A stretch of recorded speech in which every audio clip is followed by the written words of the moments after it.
شروع اللہ کے نام سے جو بڑا مہربان نہایت رحم کرنے والا ہے۔ برادران اسلام، اللہ تعالیٰ کے فضل و کرم سے ماہ رمضان المبارک کا آغاز ہو چکا ہے، اس لیے ہم سب کو اللہ تعالیٰ کا شکر ادا کرنا چاہیے کہ اس نے ہمیں زندگی میں ایک بار پھر یہ مبارک مہینہ نصیب فرمایا، ایک ایسا مہینہ کہ جس میں اللہ تعالیٰ جنت کے دروازے کھول دیتا ہے، جہنم کے دروازے بند کر دیتا ہے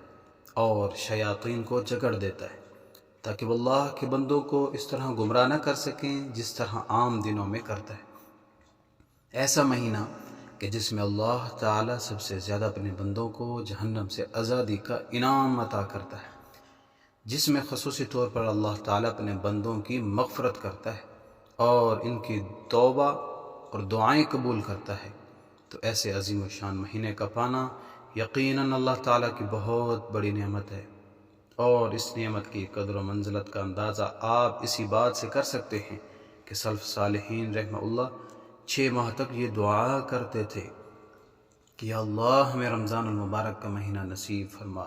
پھر جب رمضان المبارک کا مہینہ گزر جاتا تو وہ اس بات کی دعا کرتے کہ اے اللہ ہم نے اس مہینے میں جو عبادت کی تو انہیں قبول فرما، کیونکہ وہ اس بات کو جانتے تھے کہ یہ مہینہ کس قدر اہم ہے۔